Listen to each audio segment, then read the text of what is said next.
존경하는 국민 여러분, 박병석 국회의장님과 선배 동료원 여러분, 정세균 국무총리님과 국무위원 여러분, 더불어민주당 원내대표 김태년입니다. 코로나19 감염병이 시작된 후로 세계가 격변과 충격에 휩싸였습니다. 국경과 지역 봉쇄로 세계 분업 체계가 무너졌습니다. 일부 국가들은 봉쇄와 해제, 그리고 감염 재확산의 악순환을 거듭하고 있습니다. 그러나 우리나라는 예외입니다. 국경과 지역의 봉쇄 없이도 해외 유입 감염과 국내 집단 감염을 효과적으로 차단하고 있습니다. 사회적 거리두기를 시행하면서 전국 단위 선거를 성공적으로 치러냈고 학생들의 등교와 경제 활동도 지속되고 있습니다. 2차 세계대전 이후 독립국가들 중에 우리나라가 유일하게 산업화와 민주화의 기적을 이뤄낸 것처럼 우리는 코로나19 위기 대처에도 세계에서 유일한 성공을 거두고 있습니다. 국민 여러분께서 높은 시민의식으로 연대와 협력의 힘을 발휘해 주신 덕분입니다. K방역과 K민주주의의 역량을 세계에 보여주신 위대한 국민 여러분께 감사드립니다. 존경하는 국민 여러분, 세계는 지금 유례 없이 큰 재난과 경제적 위기를 동시에 맞고 있습니다. 우리 앞에 놓인 과제는 엄중하고 무겁습니다. 우리는 코로나19 감염병과 싸워 이겨야 합니다. 코로나 이후 시대의 신경제 질서에도 앞서가야 합니다. 어느 하나의 과제도 쉽지 않습니다. 그러나 우리는 할 수 있습니다. 우리는 지금의 위기를 21세기 선도국가로 부상하는 도약의 기회로 만들 것입니다. 존경하는 국민 여러분, 선배 동료원 여러분, 우리는 전쟁으로 폐허가 된 나라에서 경제개발 5개년 계획을 시작해 산업화를 이뤄냈습니다. IMF 외환위기 때는 정보통신산업을 선제적으로 육성해 디지털 강국의 토대를 놨습니다. 우리는 이렇게 위기를 기회로 만들어온 저력이 있습니다. 코로나 이후 시대에도 우리는 새로운 전략으로 발전과 도약의 계기를 만들 수 있습니다. 민주당과 정부가 추진하는 한국판 뉴딜이 그 핵심 전략입니다. 디지털 뉴딜과 그린 뉴딜로 삶의 방식을 바꾸고 경제 산업 체계를 혁신할 때 우리는 위기를 기회로 바꾸는 또 한 번의 역전을 이뤄낼 수 있습니다. 디지털 뉴딜은 데이터 인프라 구축에서 출발합니다. 민주당은 올해 초 데이터 경제3법을 통과시키며 대한민국 데이터 산업의 저변을 확대했습니다. 이제 데이터 댐을 쌓아 광활한 공공 데이터를 축적하고 데이터 고속도로를 깔아 글로벌 인프라를 조성하겠습니다. 그렇게 축적한 데이터를 지능형으로 가공할 수 있는 데이터청과 데이터 거래소 신설도 검토하겠습니다. 데이터 거래의 기준부터 개인정보 보호의 영역까지 포괄적인 개념과 제도를 정립하겠습니다. 세계 처음으로 전자정부법을 시행한 2001년에 정부 비전이 온라인으로 열린 정부였다면 이제부터는 더 진화한 AI 정부를 목표로 합니다. 2022년부터 우리나라는 모바일 신분증으로 언제 어디서나 공공 서비스를 이용할 수 있습니다. AI 국민 비서 서비스는 각종 만기일과 과태료 납부 정보를 음성으로 안내합니다. 국민 모두는 마이데이터 서비스로 출생부터 사망까지 개인 맞춤형 금융, 의료 서비스를 제공받게 됩니다. 대한민국 정부는 AI를 가장 잘 활용한 정부로 앞서가게 될 것입니다. 또한 그리 머지 않은 미래에 우리나라는 친환경 자율주행 자동차와 인공지능 드론이 활보하는 공간으로 바뀝니다. 건물에 조성한 스마트팜에서 인공지능으로 농산물을 재배하고 학생들은 가상 공간에서 체험 수업을 합니다. 도시 안에서 전기 생산부터 제어 관리까지 할 수 있는 스마트 에너지 인프라를 갖추고 빅데이터로 미세먼지 등 자연재해를 예측하고 예방합니다. 디지털 트윈, 즉 현실과 동일한 디지털 가상도시에서는 도시에서 발생하는 모든 문제를 실험해 해답을 찾을 수 있습니다. SF 과학, 공상과학이 아닙니다. 세종과 부산에서 이미 시작된 스마트시티 국가 시범도시의 기본 구상입니다. 민주당은 스마트시티 국가 시범도시를 반드시 성공시켜 디지털 혁명이 공간혁명으로 이어지게 하겠습니다. 인공지능과 빅데이터의 과감한 투자로 우리나라를 가장 친환경적이고 스마트한 나라로 만들겠습니다. 이를 위해 민주당은 기본 입법과 제도를 확립하겠습니다. 민간 기업과 함께 뉴딜 펀드 등을 조성해 충분한 예산을 투입하고 디지털 뉴딜을 반드시 성공시키겠습니다. 코로나19 사태 이전부터 인류는 감당하기 어려운 기후위기에 직면했습니다. 기후변화 문제를 해결하지 못하면 30년 후 우리에게 맑은 공기, 깨끗한 물은 없을 것입니다. 그린 뉴딜의 핵심은 에너지 전환입니다. 우리에게는 세계 1위의 태양광 기술이 있습니다. 전기차와 2차 전지 분야에서도 세계적인 소재 부품 장비 기술을 갖췄습니다. 수소차 생산 기술에서 앞서가며 수소 경제를 견인하고 있습니다. 그러나 정작 우리의 재생에너지 비중은 OECD 국가 중에 꼴찌입니다. 더 과감한 에너지 전환 정책이 필요합니다. 민주당은 21대 총선 공약으로 2050년까지 탄소 제로 사회를 실현하겠다는 기후위기 대응 중장기 계획을 발표한 바 있습니다. 기후변화 대응과 에너지 전환이라는 거대한 물결을 그린 뉴딜 기본법에 담아내겠습니다. 기후 대응과 에너지 순환, 자원 재생 정책의 선진형 표준을 만들겠습니다. 한국형 그린 뉴딜은 기후위기와 일자리 문제를 선도적으로 해결할 수 있습니다. 미래차, 스마트 건축, 스마트 산업단지, 그린 에너지 산업을 육성해 혁신을 견인하겠습니다. 환경과 경제는 더 이상 대립하는 가치가 아닙니다. 구글, 페이스북, BMW 등 전 세계 240여 개의 글로벌 기업이 재생에너지 사용 100% 캠페인 아리백을 선언하고 있습니다. 이제 재생에너지로 생산한 것이 아니면 이들과 거래할 수 없는 시대가 오고 있습니다. 우리도 서둘러야 합니다. 민주당은 국내 산업 환경을 재생에너지 기반 산업 구조로 바꿔놓겠습니다. 재생에너지 직접 구매 제도를 도입해 기업의 참여를 뒷받침하겠습니다. 신재생에너지법을 고쳐 공공기관부터 모범을 보이도록 하겠습니다. 미래차 조기 전환 계획도 앞당기겠습니다. 미래차 보조금과 전기차 R&D 지원을 과감히 확대하겠습니다. 학교에도 재생에너지 기술과 첨단 디지털 기술을 접목하는 그린 스마트 스쿨 사업을 추진합니다. 우리나라 교육시설은 지금도 천편일률적인 디자인과 성냥갑 같은 교실 구조입니다. 이렇게 삭막한 환경은 우리 아이들의 정서에도 바람직하지 않습니다. 개방적인 시스템과 창의적인 디자인을 접목해 학생과 지역 주민이 함께 어우러지고 미래 교육에 부합하는 환경을 만들겠습니다.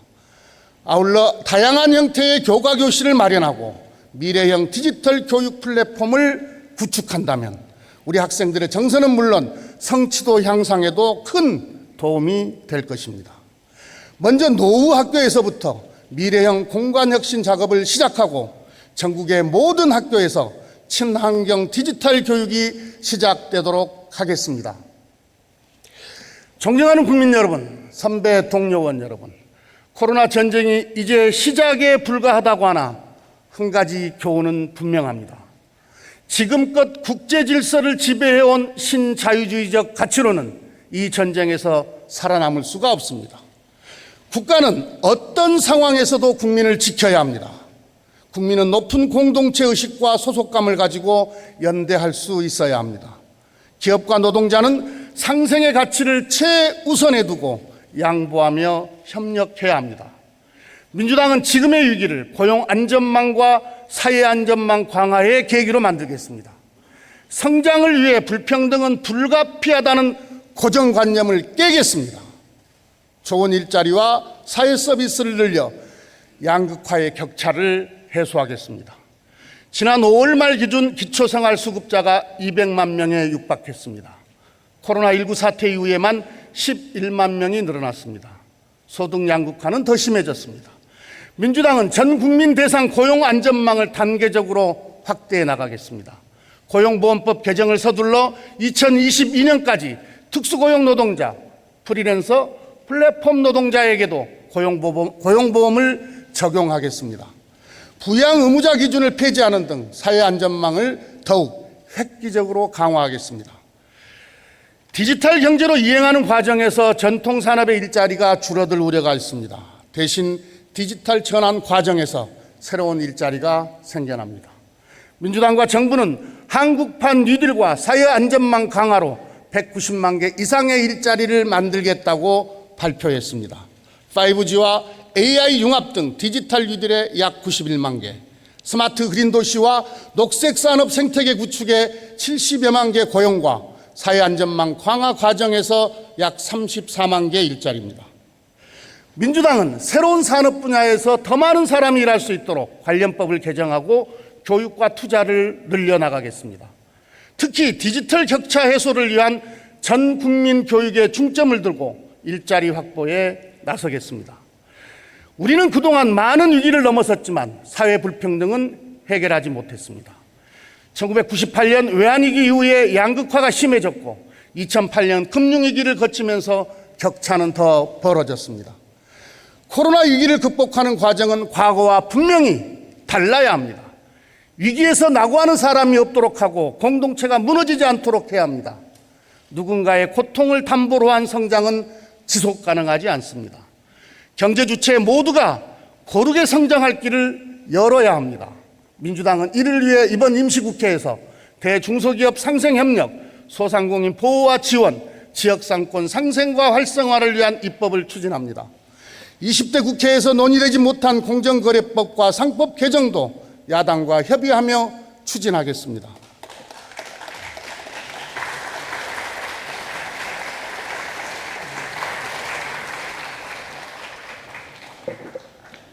혁신으로 이익을 얻는 산업과 혁신에서 소외되는 산업 간의 불평등을 최소화하겠습니다. 혁신에 이익을 함께 한다는 신뢰가 없으면 사회적 갈등은 더 커질 것이고 혁신을 지속하기 어렵습니다. 민주당은 경제단체와 노동단체가 참여하는 노사정 대타협을 추진하는 동시에 모든 계층, 각 분야에서 사회적 대타협을 이뤄나가겠습니다. 지난해 우리는 카풀 신산업과 택시업계 사이에 타협을 이끌어낸 경험이 있습니다. 저도 그 과정에 주도적으로 참여하며 정말 많은 대화를 나눴습니다. 수많은 난관을 넘어 합의를 이룰 수 있었던 것은 양측이 모두 신뢰할 만한 상생 방안을 만들었기 때문입니다. 앞으로 더 많은 대타협을 만들어내야 합니다. 신산업과 전통산업, 대기업과 중소기업, 플랫폼 기업과 자영업자 등 모든 영역과 분야에서 연대와 타협이 이루어져야 합니다. 민주당 원내대표가 된 뒤에 저는 매주 허심탄회라는 이름의 간담회를 열고 사회 각계각층과 만나고 있습니다. 그동안 4대 경제단체장 등 경제계 인사들과 대화를 나눴고 노동계 인사들과도 만날 예정입니다. 노사정 합의가 성공하고 고용위기를 최소화할 수 있도록 민주당과 정부가 책임지고 뒷받침하겠습니다. 국회가 앞장서서 다양한 이해관계자가 참여하는 대화와 타협의 자리를 마련하겠습니다.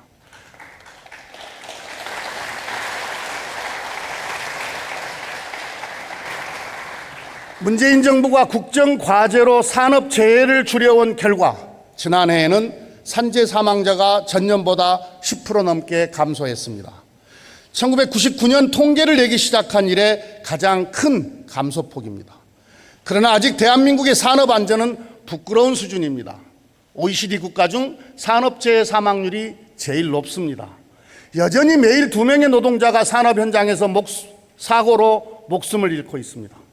우리나라는 사업주의 과실로 노동자가 사망해도 솜방망이 처벌에 그치는 경우가 대부분입니다.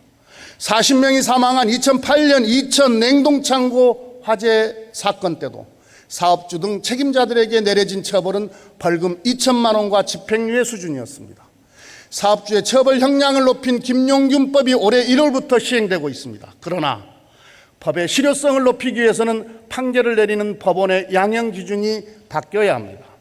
정부는 이미 대법원 양형위원회에 산재 사망사고에 대한 양형 기준 상향 의견을 전달했습니다. 대법원은 이를 적극 수용해야 합니다. 민주당은 하청업체가 산재 보험료를 떠안고 원청기업은 무사고로 간주되어 보험료를 감면받는 모순 구조도 개선하겠습니다. 서울 수도권에서는 수십 년 동안 돈을 모아도 집을 살 수가 없습니다.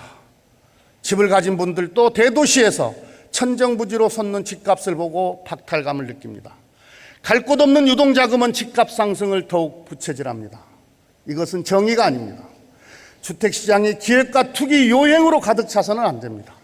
주택을 볼모로 한 불로소득을 더 이상 방치해서는 안 됩니다. 지난 10일에 당과 정부는 부동산 보완 대책을 발표했습니다.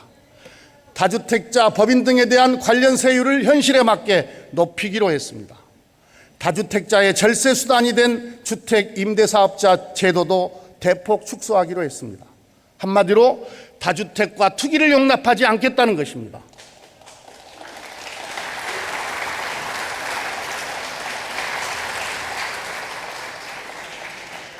민주당은 7월 국회에서 이에 관한 입법을 완료할 것입니다. 주거는 개인의 생활과 행복을 위해 반드시 지켜야 할 기본권입니다.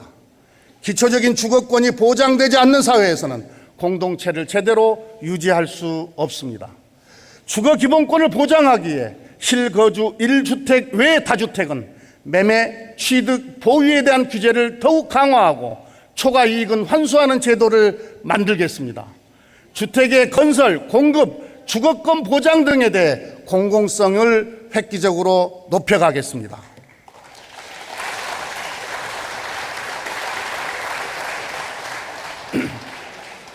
올해 처음으로 수도권 인구가 비수도권 인구를 추월했습니다. 지난 4월까지 출생아가 53개월째 감소하는 등 우리 사회는 인구 절벽을 향해 가고 있습니다. 반대로 수도권의 인구 증가세는 가파릅니다. 수도권으로의 인구 유입은 일자리와 주거를 더욱 악화시키고 있습니다. 지방 소멸은 대한민국 전체의 성장과 발전에도 심각한 문제를 초래할 것입니다. 그동안 공공기관을 대거 지방으로 이전하며 국가 균형 발전을 위해 노력해 왔지만 충분치 않습니다. 행정수도 완성이 지체되면서 효과는 반감됐습니다. 행정수도 건설과 공공기관 이전에 따른 성과는 분명합니다. 국가균형발전위원회 연구에 따르면 공공기관 이전에 따라 수도권 집중이 8년가량 늦춰진 것으로 나타납니다. 다시 한번 균형발전을 위한 새로운 모색이 필요합니다.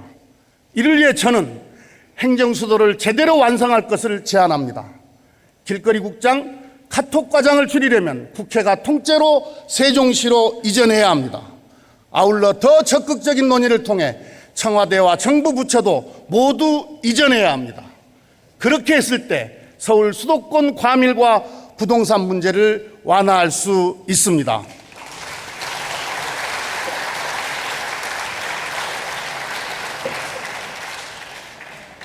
정부 행정 기능을 지역으로 옮긴다고 해서 공공 서비스가 부실해질 염려는 없습니다.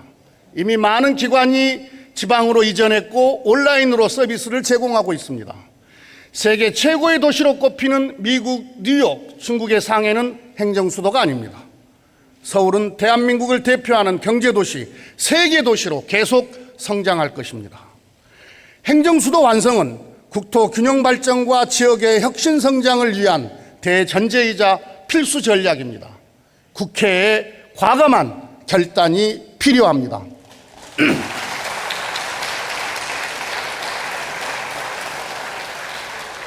역사적인 판문점 남북 정상회담이 열린 지 2년이 되었습니다.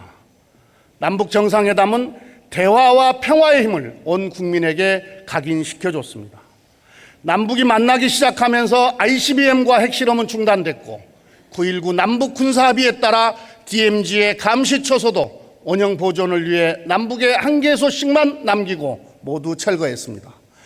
그러나 북미 간의 협상이 결렬되면서 한반도 평화 프로세스가 교착 상태에 빠졌습니다. 얼마 전에는 남북 공동 연락사무소가 폭파되는 극단 상황까지 벌어졌습니다.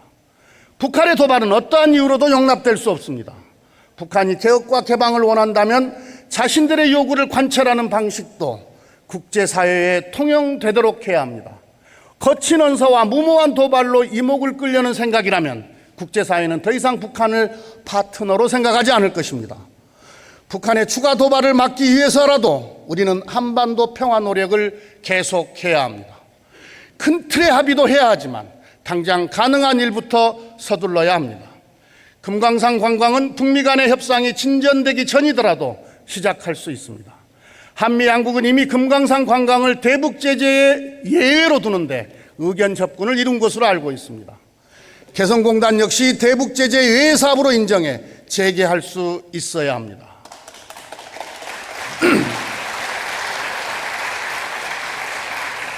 코로나19 감염병 확산을 막기 위한 방역 협력도 바로 시작해야 합니다. 아프리카 돼지열병 사례에서 보듯이 감염병에는 휴전선도 차단벽도 없습니다. 남과 북이 공동 운명체라는 사실을 직시하며 코로나19 방역 협력 등 각급의 대화와 교류가 활성화되기를 바랍니다. 국회도 한반도 평화 프로세스의 진전을 위해 적극 나서겠습니다. 올해 11월 미국 대선이 열리기 전에 여야가 함께 국회 대표단을 꾸려 워싱턴과 베이징 방문을 추진하겠습니다. 코로나 상황이라 조심스럽지만 한반도 평화와 번영을 위해서라면 자가격리를 감수하고서라도 적극적인 의원 외교가 필요합니다.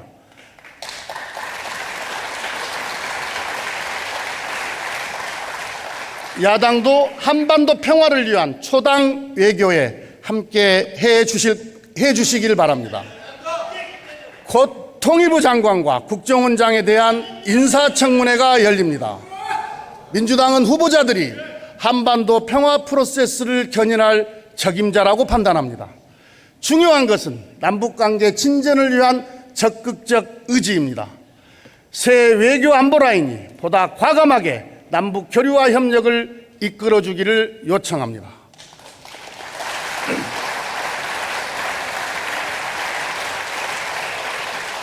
존경하는 국민 여러분, 선배 동료 의원 여러분, 코로나19 전쟁이 7개월째 계속되고 있습니다.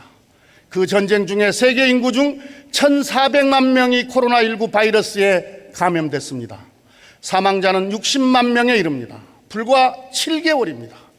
그 짧은 기간 동안 9년에 걸친 시리아 내전의 사망자보다 더 많은 사람이 목숨을 잃었습니다. 비극적인 일입니다.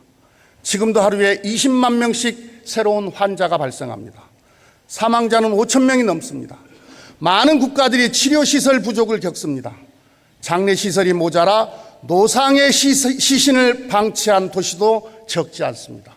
의료 붕괴를 넘어 인간의 존엄마저 붕괴되고 있습니다. 경제 피해는 눈덩이처럼 불어나고 있습니다. 지난 5월 아시아개발은행은 코로나19 대유행에 따른 경제 손실 규모가 최대 1경원을 넘어설 것이라고 전망했습니다. 세계 GDP의 10%에 달하는 규모입니다. OECD가 발표한 올해 세계 경제 성장률 예측도 비관적입니다. 미국은 마이너스 7.3%, G20 국가들은 평균 마이너스 5.7%로 전망했습니다. 프랑스, 영국, 이탈리아는 평균 마이너스 11%로 경제 후퇴의 폭이 제일 큽니다. 반면에 우리나라 경제 성장률은 마이너스 1.2%로 예상했습니다. 대외 의존도가 높은 우리나라 산업 구조에 비하면 OECD 37개 회원국 중 가장 양호한 수준입니다. 이것은 모두 국민의 역량, 민주주의의 힘 덕분입니다. 방역 성공도 경제 위기의 선방도 국민께서 뜻과 지혜를 모아주신 덕분입니다. 그런 기회를 살려야 합니다. 국회와 정치가 국민의 수준에 맞게 일하고 보답해야 합니다. 존경하는 선배 동료 의원 여러분, 시대의 변화, 삶의 변화, 산업, 경제의 변화를 따라잡기 위해서는 국회의 결정 속도가 빨라져야 합니다. 국회가 혁신의 발목을 잡고 있어서는 안 됩니다. 민주당은 21대 국회 당론 1호 법안으로 일하는 국회법을 발의했습니다. 일하는 국회법은 국회를 완전히 바꿀 것입니다. 먼저 지정된 휴회 기간을 빼고는 국회를 항상 열겠습니다. 본회의와 상임위 일정을 국회법에 명시해 일정 논의에 시간을 허비하는 관행도 없애겠습니다. 복수법안 소위와 법안 선입 선출 원칙 등을 도입해 입법의 속도를 획기적으로 높이겠습니다. 상임위에 불출석하는 의원들과 회의를 제대로 열지 않는 상임위에는 확실한 불이익이 생기도록 하겠습니다. 이름을 공개하고 세비를 삭감하는 등 강력한 책임과 불명예가 따르도록 하겠습니다.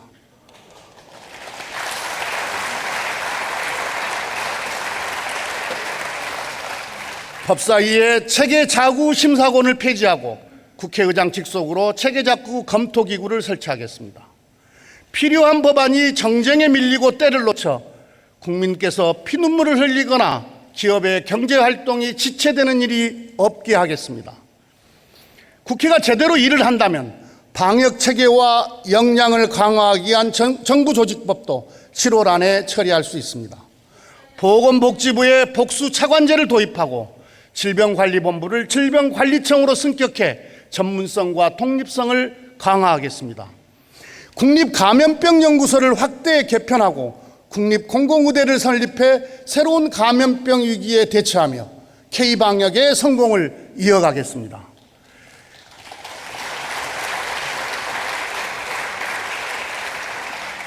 (21세기) 들어 세계는 4차 산업혁명을 준비하며 매우 빠르게 변해왔습니다. 코로나19는 그러한 변화에 더욱 속도를 붙이고 있습니다. 시장의 안정을 위해 규제는 필요합니다. 그러나 시대가 빠르게 변한다면 규제 또한 미래 환경에 걸맞는 속도와 방향으로 바꿔줘야 합니다. 원격 교육, 미래차, 인공지능, 공유경제, 스마트 도시도 규제 혁신이 선행돼야 속도 있게 추진할 수 있습니다. 코로나19 대응 과정에서 우리나라는 청정 생산 기주로 부상했습니다. 감염 경로 추적과 조기 대응, 투명한 공개까지 이른바 K브랜드가 세계의 방역 표준이 됐기 때문입니다. 청정 생산기지 위상은 해외 기업 유치에 도움이 될 것입니다. 해외로 진출한 우리 기업들이 돌아오게 하는 리쇼링도 촉진할 수 있습니다. 이를 위한 규제 혁신이 늦지 않게 이루어져야 합니다. 국회가 앞장서 사회경제 전 분야에 걸쳐 규제 재설계를 시작합시다. 박병석 국회의장이 개원사에서 제안한 코로나 극복 국회 경제특위가 좋은 수단이 될 수 있습니다. 규제 혁신을 논의하고 결론을 내는데 매우 효율적인 기구가 될 것입니다. 야당도 국회 경제특위 구성과 규제 혁신 입법에 책임 있는 주체로 나서줄 것을 촉구합니다.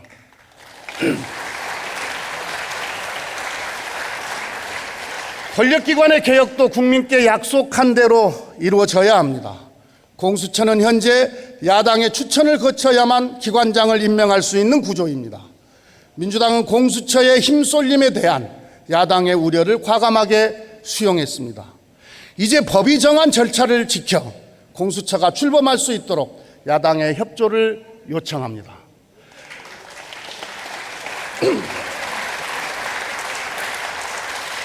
국정원과 경찰에 대한 개혁도 서둘러야 합니다. 국정원 개혁을 매듭짓기 위한 법 개정을 마무리하겠습니다. 자치경찰제 도입, 국가수사본부 설치, 정보경찰 등 경찰 개혁을 위한 입법도 신속히 처리하겠습니다. 민주당은 소속 광역단체장의 불미스러운 사건들에 큰 책임감을 느낍니다. 피해자들께 사과드립니다. 민주당은 피해자 보호와 진상규명, 대책 마련을 위해 적극 노력하겠습니다. 성희롱, 성폭력 피해자 보호와 재발 방지를 위한 입법에 더욱 힘쓰겠습니다.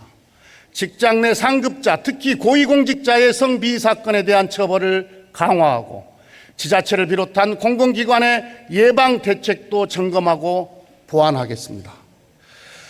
존경하는 선배 동료 의원 여러분, 21대 국회의 책임이 무겁습니다. 우리는 코로나 2차 대유행과 경제 충격에 선제적으로 대비해야 합니다. 코로나 시대를 살아가야 하는 우리 국민은 불확실한 미래가 불안하고 두렵습니다. 국민이 느끼는 불안과 두려움을 용기와 희망으로 바꿔야 할 책임이 우리 국회에 있습니다. 문재인 대통령은 국회 개원 연설에서 대화와 형식을 고집하지 않고 국회와 다양한 소통을 넓히겠다고 밝혔습니다. 협치를 위한 3년의 시간이 있었지만 국회와 정부는 기회로 살리지 못했습니다. 하지만 서로의 잘잘못을 따지지는 맙시다. 지금부터라도 새로운 마음가짐으로 소통의 폭을 넓히는 것이 중요합니다. 코로나 위기 앞에 국민 모두가 국회와 정부의 협력을 간절히 바라고 있습니다. 당이 다르고 입장이 다르더라도 국민의 삶과 대한민국의 미래를 최우선에 둔다면 협력의 길은 멀지 않을 것입니다. 가능한 빨리 여야정 국정상설협의체를 재개해 소통과 협력의 정치를 모색할 것을 제안합니다. 야당에게도 긍정적 답변을 기대합니다.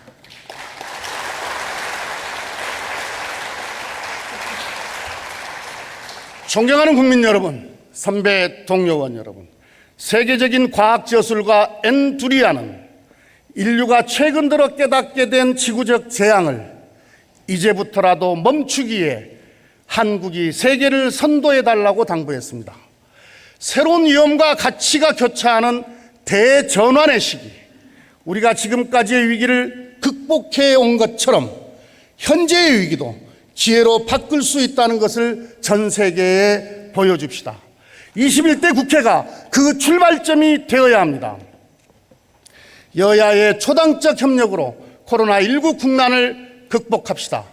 새로운 정치, 일하는 국회로 세계를 선도하는 대한민국을 만듭시다. 감사합니다.